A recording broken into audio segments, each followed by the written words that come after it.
saying that at events. Good afternoon.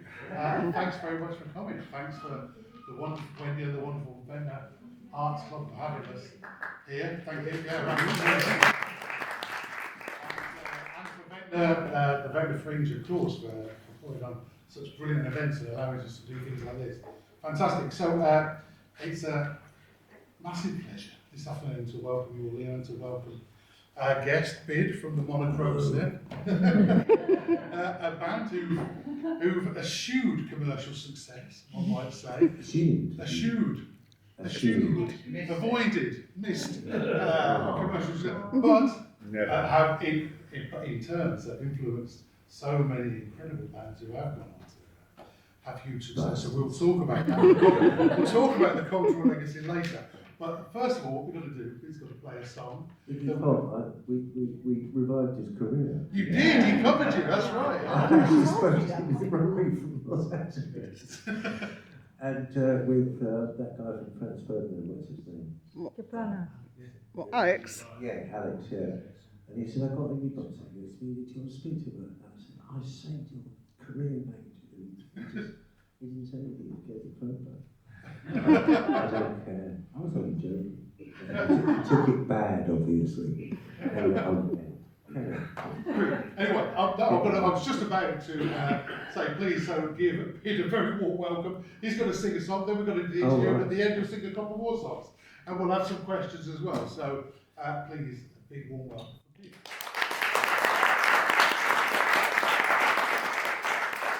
Yeah, unfortunately with the timing, because you just probably heard this a couple of songs ago, this is called Goodbye Joe. It's about Joe D'Alessandro.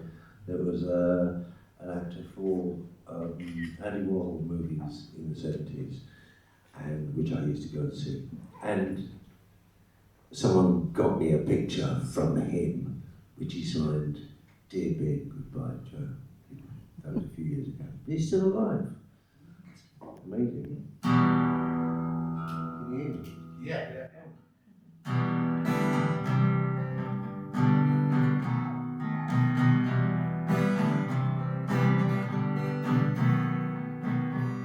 Walking to the extreme, you look so good, technicolor, kissing in your dreams, and you know Paul Hughes never done let him, and you know it's true, it's a sin, when he sees you goodbye. Goodbye, goodbye, Joe.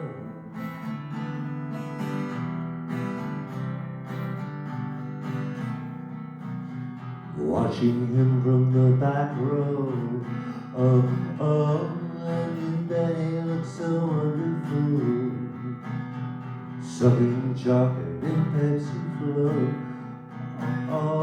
And all the party girls, they drew for him, and you know it's right when he wins. No one in the night, goodbye, goodbye, goodbye, Joe.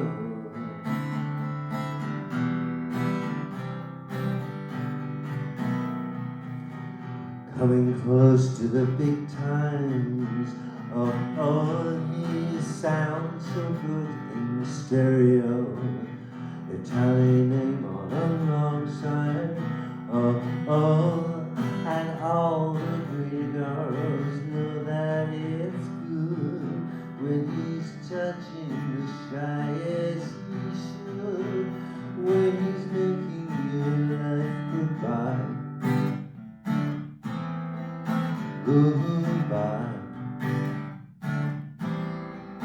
goodbye, Joe.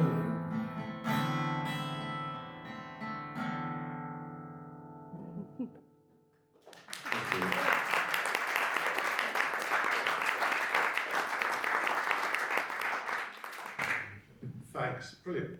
And yeah, sorry, bad timing in terms of just playing that track a few minutes before you did it. But it's really good to have you. Now, I wanted to ask you first, we'll go through sort of chronologically, if that's okay. Now, Big's not your real name, obviously. No. Your real name is? Ganesh Seshadri. Actually, my real name is Seshadri Ganesh. My grandfather's name was Surname Balakrishna, my father's name was Balakrishna Seshadri, and my name should be Seshadri Ganesh, but it was westernized at the time. So actually my only name is Ganesh, and my father's name is Seshadri. And that's because you were born and raised in Calcutta? In Calcutta, yes. So can you tell us a bit about your time there? Okay, it was the capital of the British Empire, that is to say, Britain outside of Britain. And it was very, very cosmopolitan city, speech. Paris You'll learn in the about East, the they called it. Well, yeah, I mean, it was an absolutely beautiful city, and there was people from Europe and you know, the Indian subcontinent living there. But it was virtually all of my uncles and aunties were part European, and I've got like loads of aunties everywhere, and Canadian and this and that, so it was. And it wasn't, I came from a Brahmin family, but people in the West don't understand the caste system is not like the class system at all. It's like they weren't particularly richer than anyone else, they were just a different caste, that's all. And we just used to spend I used to spend a lot of time in the jungle because my father was a kind of wildlife writer and photographer, and he wrote a couple of books about it, so I'm a jungle boy, really. And we went on holidays within the national parks, and also to Kalimpong, which is where I met the Duke of Edinburgh and all that sort of business. The Duke of Edinburgh. Yeah, well, and you also were Sherpa Tenzing, is that right? Yeah, Sherpa Tenzing. Yeah, there's a picture of me somewhere sitting on or standing on Sherpa Tenzing's leg, and he made me a honorary member of the Himalayan Mountaineering Institute, and there was Kanchenjunga in the background. But nobody's ever climbed Kanchenjunga because it's a holy mountain, but it's just north of Kanchenjunga, you could see it. So you moved to you went via New York and Canada and came to the UK to Bournemouth, I understand, then London. And the book's called Strange Young Alien. Is that how you felt? No, that's completely down to what I discovered with what was inside me. So I should say, like, the premise of the book is that I had a ruptured cerebral aneurysm in 2010, and then it's a high mortality rate when I survived, and then I also managed to survive serious brain damage, which it usually leads to, largely because I had it when I was standing upright. And when you have something like that, it stands up, and all the blood drains from your brain, and that's a killer to have blood in the brain. I mean, Rick Mail had that, he had some kind of brain damage thing, and he nearly died. But, and it went down subarachnoid hemorrhage, the arachnoidal sac or something is which is the brain and the spine share the same sac, and it's separated from the body. So all the blood went down my spine and ended up near my bum, and I couldn't, sit down for 2 weeks after that because it was down there. So it's like drained from my brain, and I just managed to survive. And there was this fantastic operation called something coiling, I can't remember, where they put platinum coils through the first album of 2012. So after that, I took 6 months to get okay again, and then I started writing the songs for Platinum Coils, and we'll go back to the early part of the career in a minute. But when I started writing it, I would sort of stop because I couldn't focus on the words anymore. And then I had a problem on stage where I had the lyrics in front of me. Now I've got a scrolling thing in front of me, more electronic, because this thing used to fall over all the time. Then I discovered later that actually Led Zeppelin in the 70s used to have that all the way back then, so they were cheats as well. They were cheating at showbiz. Then I started writing lyrics, and then came a point where I was writing lyrics, and I went into this period of aphasia that I couldn't understand anything that was in front of me, and I sort of wanted to stop my hand, but my hand carried on writing. I just looked at it, and I knew I wasn't in control of it. And when I finished, it just like stopped, like, well, that's all I'm going to write. So a couple of minutes later, all the words came back to me. It's just temporary but total aphasia that I had. Aphasia is a condition where you don't understand words and your language center gets completely cut down, you don't understand numbers or anything. And it was just what I would normally write. So I hadn't written it, something else had written it. Something else was giving priority to use the power of my brain. And my brain was completely, my consciousness was cut off from that language center. So it's a very, very strange feeling. So suddenly I realised, hang on a minute, I've never written anything. Something else has always written this stuff. And that was it. So I go back to either symphony and things like that, and I still don't understand what those lyrics are. They kind of vaguely suggested, well, they sort of suggested something, but I just wrote them. And then it comes to, so that's art. Art is something that comes from somewhere else. And people say it's God or it's aliens or this. No, it's a part of your own brain that you're cut off from, necessarily cut off from, because that artistic creativity comes from a kind of primal part of the brain, which is to do with creative thinking in times of serious danger. Wolf comes towards you, and you're shitting it, but you pick up a stick and you throw it, and you think, why did I do that? Because there's something in there. It cannot be connected to the emotions of your consciousness. It can't be influenced by your consciousness, and it's cut off. Your consciousness can't see it. It's there. There's a lot of parts of your brain, it sounds mad, but a lot of parts of your brain, your consciousness can't see it, and has to make an effort to try to stop, like anger, sex, whatever. But this is a part of the brain that is really completely, you can't see it at all. It's just there, and it appears in what it does. That's how you communicate with it, is indirectly. It does something, and you tell it you don't like it. Or could you rewrite that? You don't ever have, you like leave little notes for it. It's like a children's story of the early 20th century. You leave little notes for it to rewrite it or to change it, or you just completely, no, rewrite that lyric completely. I'm not singing that. Because there are things that I thought, I'm not singing that live to fellow human beings. Just rewrite it completely, or it goes on the shelf, somewhere. And that's what could, and knowing that as an artist, it's a fantastic thing to know. It's just, it releases you somehow. You know that you create yourself as an artist, normally around about in your teens when you start to exercise these things. You don't exercise them creative thinking in times of stress. When you're a child, when you're a preteen, you don't do it because your parents are meant to look after you. It's only when you're in your teens you start exercising this. So everyone, most of the people that I know start becoming creative in their teens. They do crazy little things, wacky little things. And most of those people stop doing it when they pass their A-levels and they go to college, because they don't need it anymore. Because you only need a little bit of it. But there's a few people that think, oh, that's nice. Oh, I think I'm going to do that. And when other people do something, I say, no, I think I'll go back and have a... And then you start being creative, then you start becoming an artist. And you're lost to society, really, because you start creating this path that becomes like a vocation. It's like becoming a priest. You just can't do anything else. Well, you can do something else, but you don't take it seriously. Your best object, if you want to be an artist, you've got to marry someone who can make money. Because that's your best partner. Someone who's cultured, who appreciates what you do, but actually has a proper job and keeps you in it. Not that you're not going to make money, but the money I make is like up and down, just like that. So it's difficult. But you know, lots of artists talk about, they're tapping into the subconscious, or they talk about the muse or whatever. But in your book, you see it as an actual physical entity, yes, that you call the creature. Yes. And I mean, that's I've not really heard. Because it's not the subconscious, it's not your dream self, because it appears within your dreams, and and then it goes again. The dream self is something completely different, the subconscious is something different.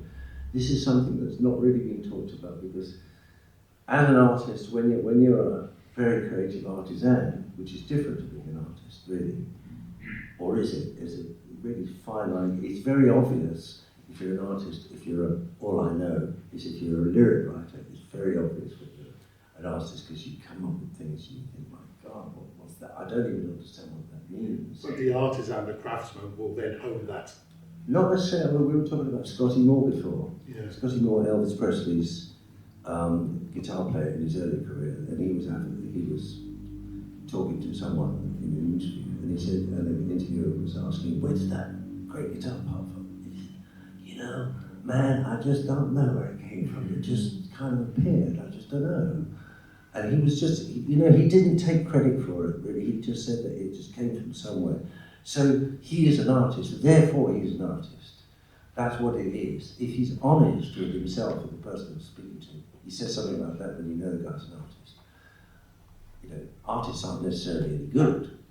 There's, unfortunately, the worst thing to be is an artist who's crap. You dedicate your whole life to something and you're rubbish. And I've seen people like that before. It's a terrible thing, but their personal life is just, if not, they should have stayed, you know, in mathematics or something like that. But it's just something that comes in you and you just go with it, and it kind of makes you, there's nothing like creating something, the feeling of creating something. Oh my God, you know. And you don't quite know what it means, but you know, you've done something just astonishing.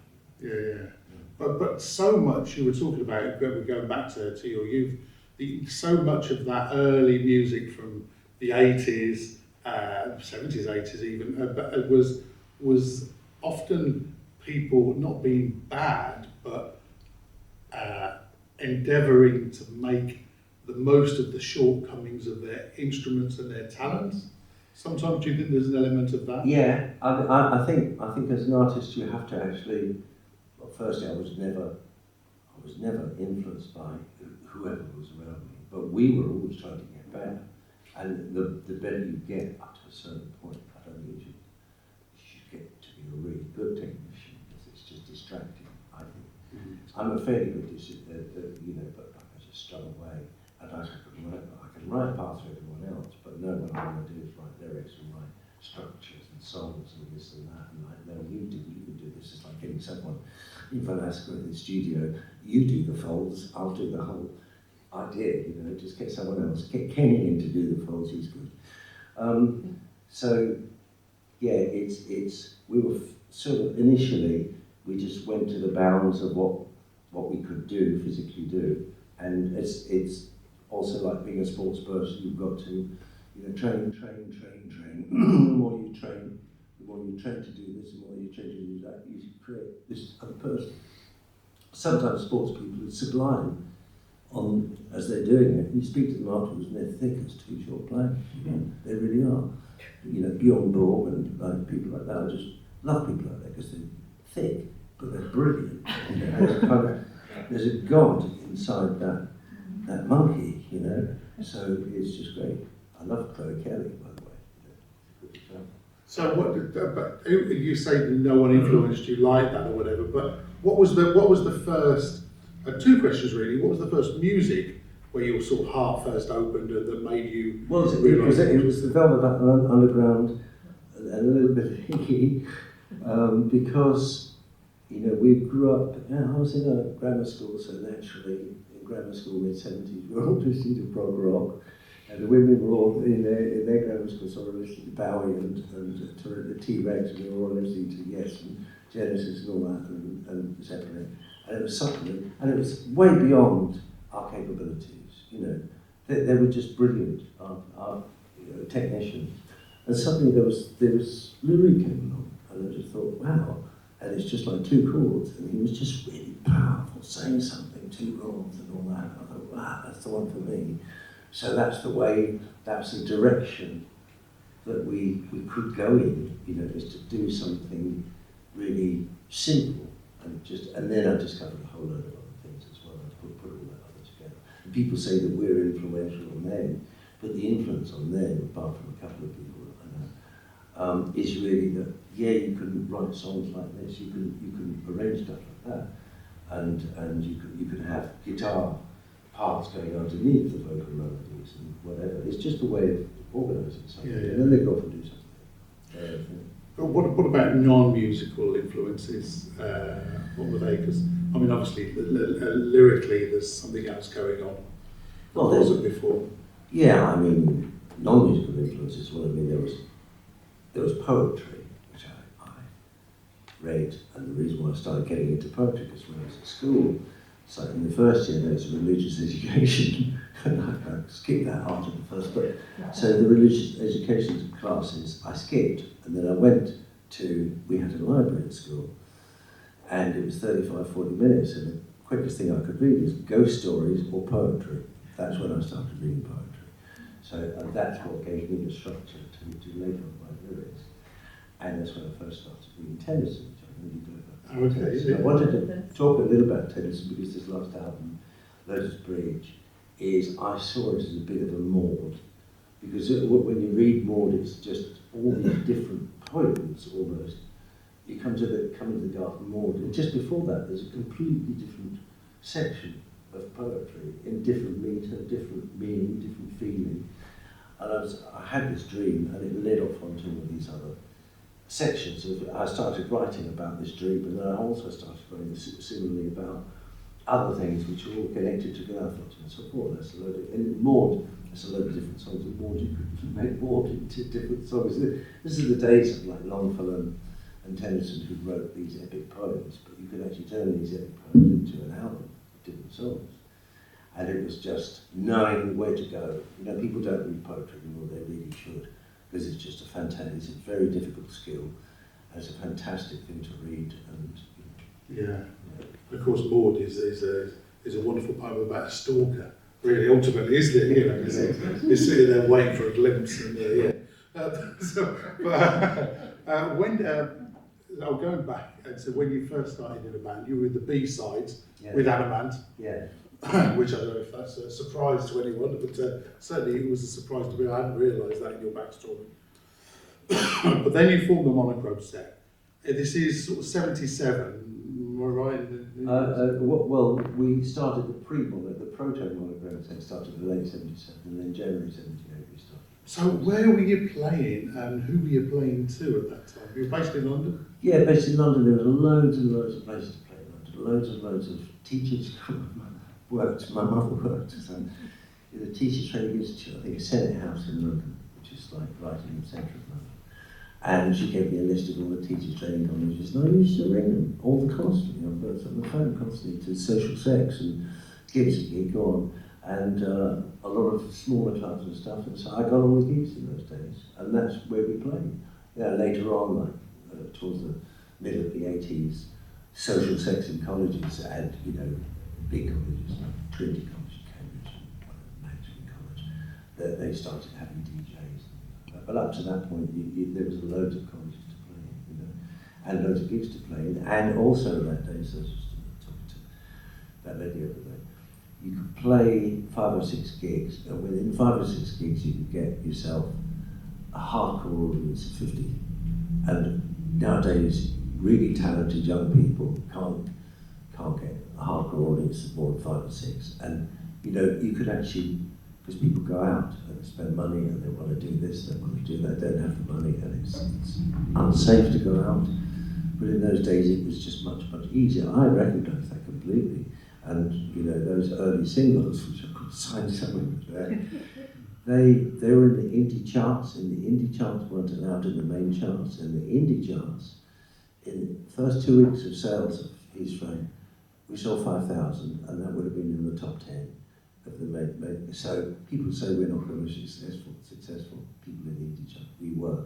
All of those people in the indie chart, the top 20, were commercially successful, but we weren't allowed. So we don't have that legacy anyway.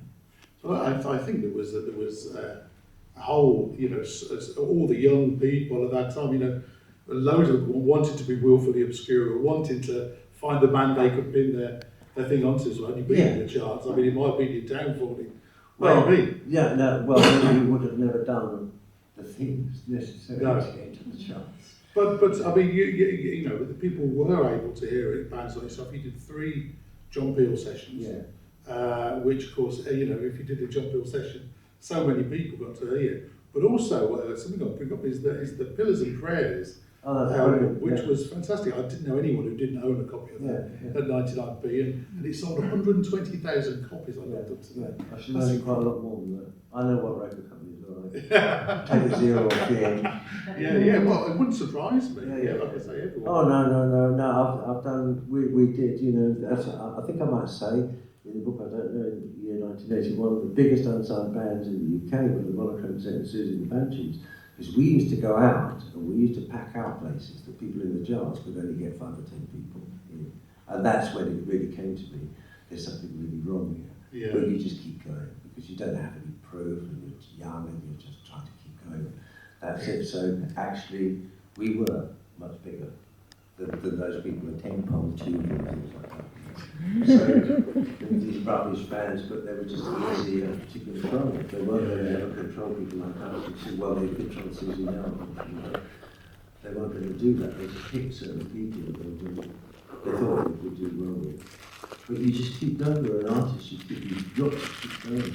You don't just stop like why? I think it's just since 2020 they kind of stopped. You know, which is a really big mistake, I think, from their point of view.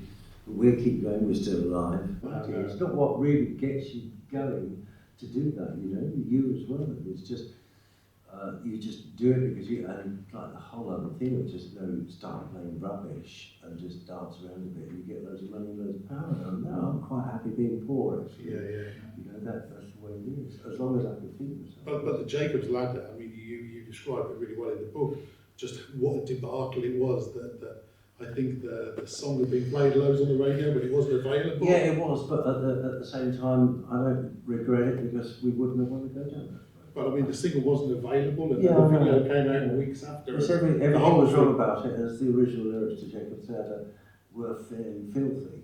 You know, and I had to change all of that to get it played. But then you split up shortly after that. Yeah, because I couldn't take it because there was money rolling into Blanco and Negro and it wasn't being distributed to bands. And so I just thought, forget this. And I didn't think of going back to Cherry Red, which I should have done, but I just wanted some time off. But Blanco and Negro was also Michael Wight, wasn't it? That was my actually Blanco and Negro, and that image of that was originally our idea. Okay. The image of Blanco and Negro was the front cover of the Apocalypse, I think. Yeah. But then you reformed again In 1990. 1990. That Is was that because just because this Japanese guy. I was going to say, It was just really like a scene from Bridge Over the River Kwai. This is a sweaty Japanese guy with these like Bermuda shorts. He said, "You can play Japan." Solo artist. I said, "How about a Monochrome Set? How about we make?" "Yes, you make an album." That kind of thing. And he's just a fantastic bloke. And we went over there, and unbeknown to us, but by that time we realised that 50% virtually of all our sales were to Japan. Nobody ever told us that. Really stupid, because we could have been doing that, you know, in 83, 84, not had to sell out.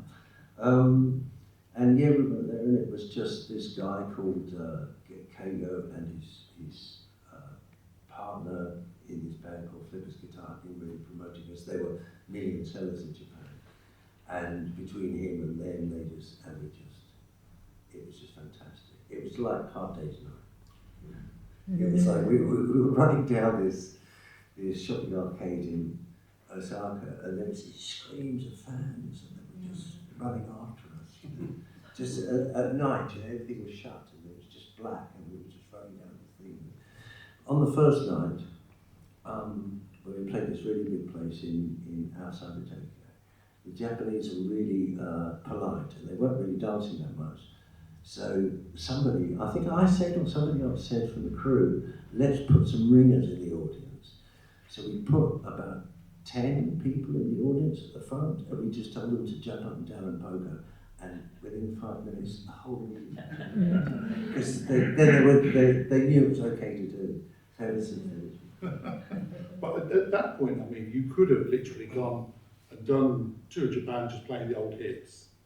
Playing the old stuff, but you continue creating in every... Again, it's not why we came back. You know, it's part of the reason why we delayed getting back.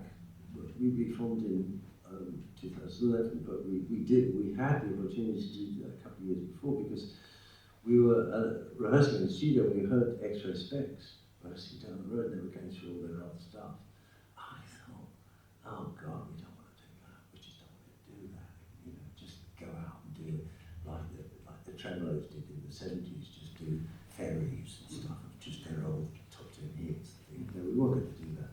We did something completely different, and I don't care if it worked or not. People bought it. Actually, our biggest selling album was Dante's Casino, which was released in 1990, but that was for a different reason, because they wanted something which it didn't get.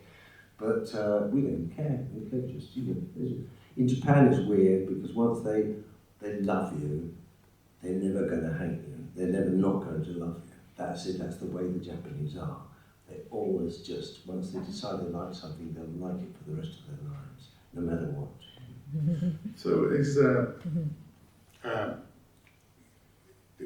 are you okay with playing the old songs? Yeah, that's different because going on stage is a different thing. It's about putting on a stage show, and it is the whole thing is showbiz. People don't like me using that word, but it is. It's theatre biz. It's all the stuff that goes, all the technical stuff that goes on behind the stage. It's working with people, and it's going out and generally speaking, giving people what they want with a bit of a twist towards what you want, you know. And luckily with the new album, it's like people have been wanting us to play the new album. So unusually out of a set of 17 songs, we're actually playing 5 songs from the new album, which will probably take down to 4. Normally it's just 2 or 3. But yeah, we want a range of stuff because we want to enjoy ourselves, and part of the reason why we enjoy ourselves is when we have the audience enjoy themselves. We don't want to impose stuff. And are you at all in yourself, are you nostalgic? No, because they say every 7 years up to every 7 years, you replace yourself entirely, every single part of your body. So when you look at your face every 2 weeks, you're looking at a different face outside of it. It's true. It's like you eat a sandwich, and then part of that sandwich is going to be integrated into your body. It's just the way it is. So there's a bit of that lettuce is going to become part of your iris and taught how to see. That's just the way it is. And you get rid of parts of your body and you bring in parts of your body. When you talk about me in 1978, as about 7 iterations of me ago. It's not me at all. I mean, it's you're a handed down memory of what you were, and you learn how to become yourself. But it's not the same. You just have this thing. You're sort of coded to act that way. But it's weird. So I'm not nostalgic. I look upon it as like a different person, and I just pretend it's the same person. And how do you feel about the legacy when you? Because I was listening back to some of those early records, and I thought, oh my God, Edwyn Collins has spent a whole career trying to sound like that first album. And then the Smiths say they would never have formed if it wasn't. Well, I know Johnny Marr backstage. He said to our drummer, "Don't tell anybody, but I've copied everything from Bless This Way." I can't hear it, you know, I can't hear it. I don't really care, because it's just as Bob Dylan was saying, that's part of the thing. It's just people exchange things down the decades, you know. Artists exchange stuff, and it comes out a different way. And I'm really happy, one of the things I'm really happy about is if other artists take what we've done and think, oh, that's interesting, I'm going to do it like that, so I'm going to start using chords like that. That's really good, I love that, you know. Because yeah, okay, I've taught myself, but I taught myself from watching other people, and if those other people aren't available naturally for them to see, and they look at me doing it, but then that's good, you know. I tell the guitarists, do this, do that, and I don't stop learning, and don't stop doing this, don't sort of read poetry, learn how to write lyrics, but, you know, listen to stage stuff from New York in the 50s, and Ira Gershwin and all that, and George Gershwin, and just listen to the way they put words together, you know, and thin stuff like that, you know. It's, I'm happy with that, yeah. And now you write now from the other end of the telescope, if you like, you're writing. But are you, with your knowledge that you've had since your aneurysm and your feelings about the creature, that do you feel like it's more of a collaboration? It is, yeah. No, I have to it needs someone technically talented. The more technically knowledgeable I am about with words or with music, the easier it is for it to create. You know? So I already know, well, we can write this word down. You know? I now occasionally I use a thesaurus, and I used to use Rocher's thesaurus, which is absolutely ridiculous rubbish. Half of the words in that just don't exist anymore. But yeah, and it gives you an idea of what you get. I just have a reasonably big poetic vocabulary, and as a guitar player, I just know stuff. Yeah, that's why, you know, when we're looking for a fifth member at the moment,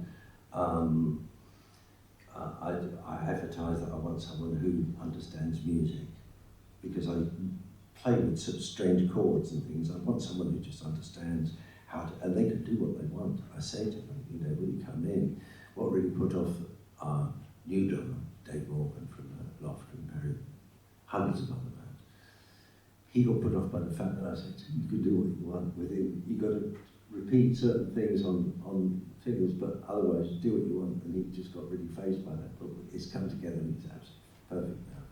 So I like people to do what they want. So you like collaboration? I like collaboration, and Athen, she came along, and I had no idea what she was. Keyboard player, yeah. I had no idea what she was going to do. She came along, and I just we put basic backing tracks on it, just guide guitar, guide vocal, bass drums. And she came along and she put all this electric piano on there. I thought, what the fuck are you doing? And it was just like on everything. The last time I heard that was like in a who's that guy? Ajar.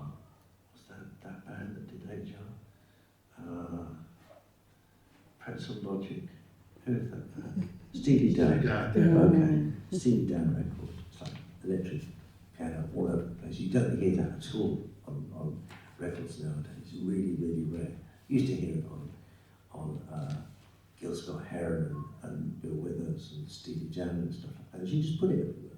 And I don't really like electric piano, but it just sounded fantastic. So we just worked around, and I just didn't. She came up with everything and the ways of playing the chords and the timing of it and everything like that. So that's fantastic. So I just put all the guitars around there, and that's what I love. I just love doing that, and I'm just happy to run it because she just made it. You know.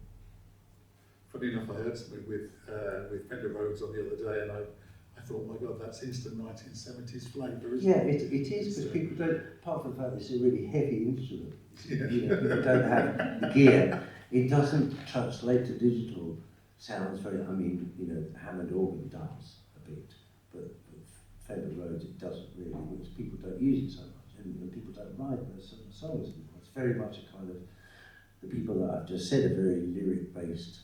Paul Simon, or is it all over Paul Simon? It's just lyric-based songs. You know, that's what it is, and people don't really write that anymore.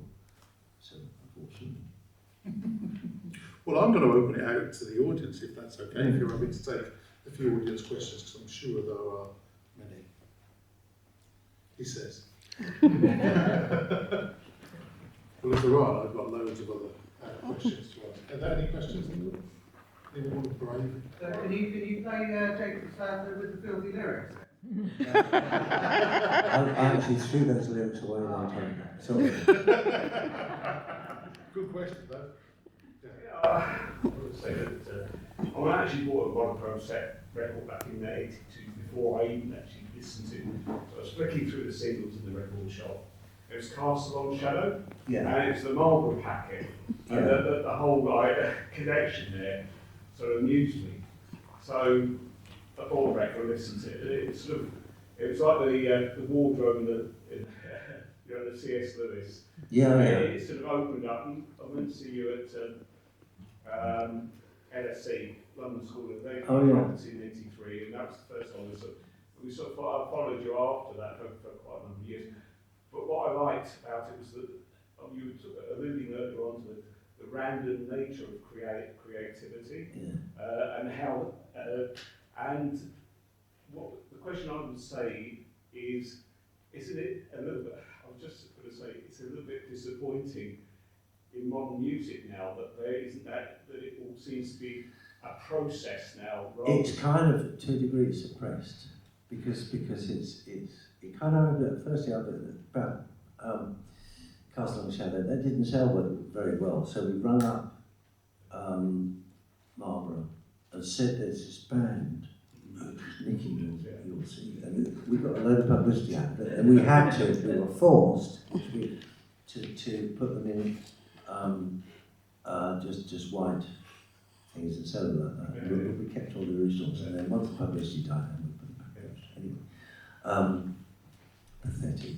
But it's just sort of press things we used to do. Yes, random nature.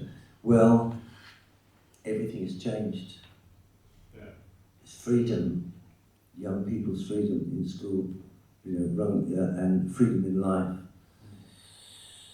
Can young people just, in London, they can't wander around when they're 12 or 13 at night.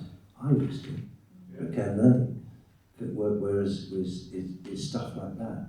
You have to kind of, people downplay the really important thing of just wandering around and doing nothing, but actually being away from stuff and just wandering around. Even though it sounds really boring to be wandering down the streets, just looking around. You're an animal, and you have to kind of do it.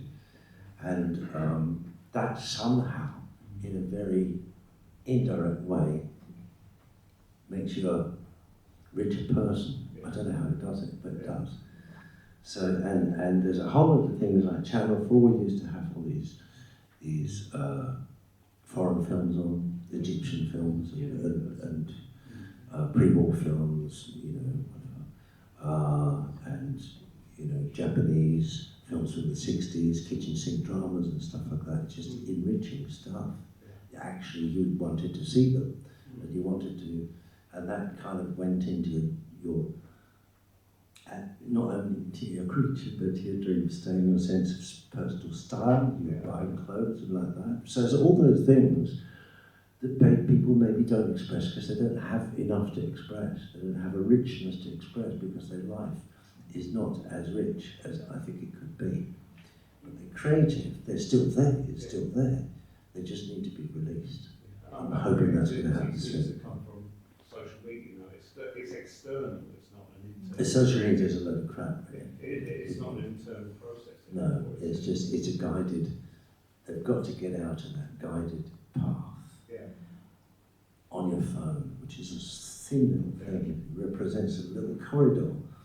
You go down, and every once in a while there's this little porthole, and someone tells you a truth, and it's their truth, and you just believe it. You get lazy. People get lazy with each other. Of course, people get lazy with each other. Get lazy with people. Find someone who can do something well. I asked them to do it 2 or 3 more times before I realised maybe I shouldn't do that. It's just figuring stuff out. The kind of set of life, and it just enriches you in a way. And also by taking in whatever culture you can get, and not listening to people if they say, don't read this or don't read that because it's wrong. I mean, I've read Alistair Crowley, he was a very good writer. I'm not going to do what he said, but he was an interesting writer to read. There's a lot of people who are interested in writing, you don't need to follow them, their philosophy, but just read them anyway. I mean, the great thing about punk was, as I think, is not to have that, taking that accepted wisdom and to find your own. Well, punk had its own problems, that people, like I can't remember what they were called, but vibrators. The vibrators were a pub rock band. Pub rock came on. They literally, so no knocks. They split up all their suits and stuff like that, and just literally spread their songs up twice. So that's like following the path for a particular job. I was just wondering, when you started first playing as a band, was there a moment when you felt do you remember the moment when you felt you really gelled? It was actually, that's why we say it's January 1978, because it was when John Haney from the Art Attacks joined. He was an experienced person, I mean to us, he was experienced in being in a punk band or an art school band for a year. And he had experience of playing in the Roxy and the Vortex and all that. We thought, okay, that's it. I mean, the bass player wasn't the permanent bass player then, a guy called Charlie, who's apparently since died 2 years ago. I laugh because just people died all the time. I don't know why it makes me laugh. I shouldn't, but yeah, that's what it was. He just came along and it was just like, it was a guy who came along and said, right, this is going to be it, let's do it. And it just like, he was really good. And suddenly, we felt, this is a powerful band. We're better than you, that kind of thing, you know. So, yeah.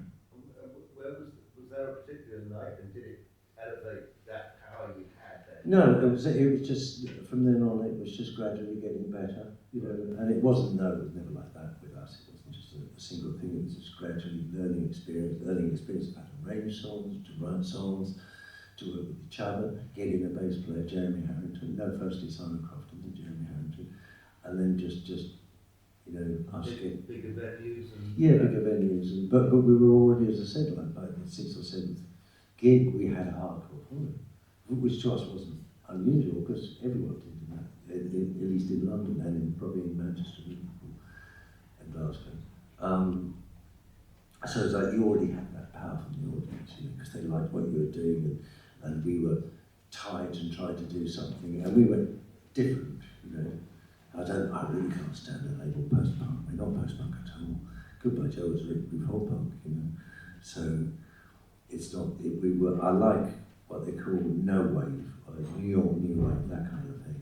You know, big television things like that. That's what it needs to be. Because punk is like initially it was a really tiny amount of bands that were doing that, and then they all just copied each other. And then it wasn't punk anymore. Once they start copying each other, it's not punk. Once it becomes a genre, it's no longer art. That's sorry, one more question. How did you, I always think of you as being one of the funniest bands that I know. We like a When I joke. was growing up, yeah. And how did you get on in a very serious We times? really got on with the other bands because we all having a really good laugh, you know. And there was one kid, a really serious band, I can't remember what they're called, who were signed to Cherry Red and they were playing a venue in London, and the support band had blown out, and Cherry Red said, can you do it? So we said, okay, we'll go out as Dr. DeVito's Tabernacle Tobacco, got a whole load of musicians together, and I just started singing and playing songs, and I had a Bible in front of me, I started singing the Bible, and they just started playing. And it was a complete raucous mess, and they hated us. No, the audience loved us, but the other band hated us because they took themselves really seriously. Yeah, so we did kind of have fun. There's a lot of things, you know, that book doesn't say. Because I wanted people to keep on that path, because I thought it was a really important thing for fellow artists at least, to just stay on that one thing. There's a load of things that I could have said about showbiz. I was listening to someone about you know, so Cherry Red press, they were so good at doing press, it's like Bid has a inverted toenail, and that got it, you know, 2 inches.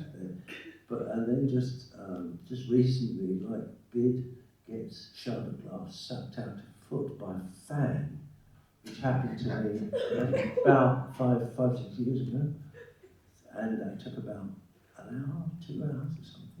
But you see, that's the sort of thing that if we had a good press guy, that would have got into the Daily Mirror. Anyway, yeah.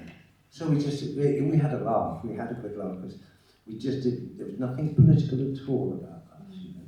It was humanity, human things, you know, and human things, a large part of humanity is about having fun, especially with the English. On that tabloid revelation, I think, well, I'm going to bring the interview to a close. And thank you very, very, very, very much for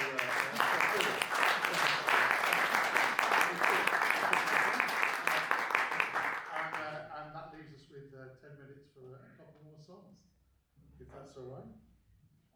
I doubt you do requests. No. Well, I could, but I'd have to sing it out the back of the book. I'm going to do a song I've never played before. Oh. I have to take it down a tone because my voice has gone down. I can't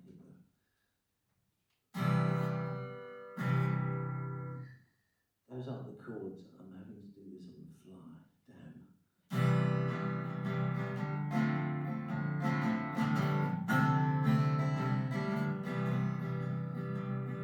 This is the tale of a girl who'd spy, and I was tired and confused and miles away. The last time I saw her, she was fighting for breath, so close to her death. My dainty friend, I was not at the end, and did I feel it then? The little box on the shelf, behind the displays of wealth.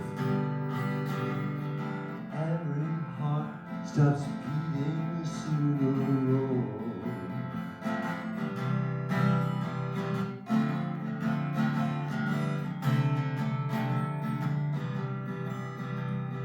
Those are the stories she wrote in the sun. Each one was a film inside my head. Grabbing my hand, the land we escaped, by her colored and shaped. Is it just fine to be here all the time? And did I feel it mine? Papers hurried in a book, unfinished sketches look. Every heart stops beating slow.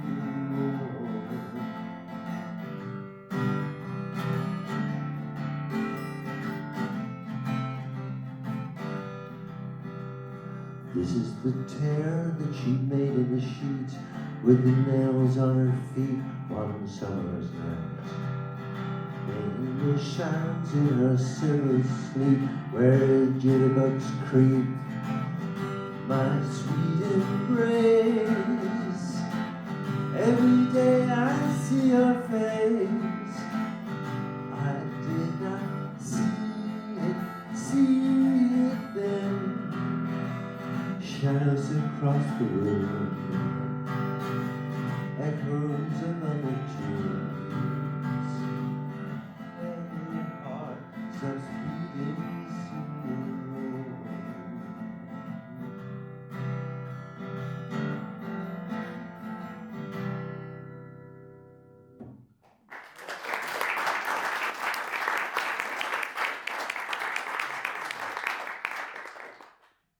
I won't do another band. Fuck that. I'll do something that, yeah, I listen to. It's because it doesn't have an instrumental break.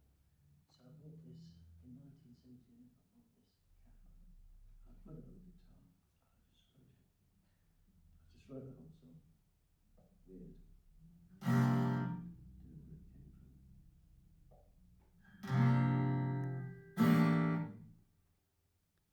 I don't know what I was playing either. I still don't know what that chord is.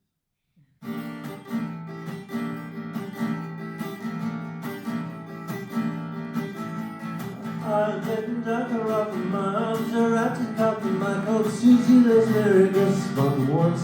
Every night I sleep, each time get smoked twice. I drag my skin out of the light, get smoked, sing. Darling, would you be my mind? I think I'm in love, in love, I think I'm in love. I'm going over Sherry's market because halfway Sherry's mouth smoking says a lizard gets smoked once. Every night when I'm alone gets smoked twice. I drink my pleasure on the phone gets smoked three. Darling, would you be my own? In love, I think I'm in love. In love, I think I'm in love. In love, I think I'm in love. Don't I beautiful, it's just her face. To the Father and the Son and the Holy Ghost, I sing and I pray I love. You know I was in mysterious ways. To the Father and the Son and the Holy Ghost, sing and I pray I love.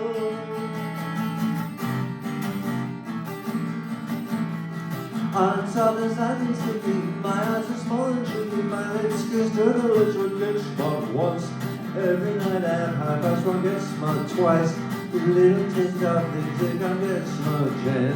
Darling, can I be your son? In love, I think I'm in love. I'm in love, I think I'm in love. In love, I think I'm in love. Don't scream, baby, this is the over. To the Father and the Son and the Holy Ghost, I chant and I pray our love. You go and I go to Rome. The Father, the Holy, sing and I pray our love. I should have left it till the end to cough. Normally when I'm on stage, you know, I can cough because the drum keeps the thing going. That's the end of that. We chuck this fantastic. Live, we put on this big end, but it's not on the record. It's a laughing thing. That's the best ending I've ever. That's fantastic. Wonderful. Thanks very much for Paul's acoustic. Pleasure.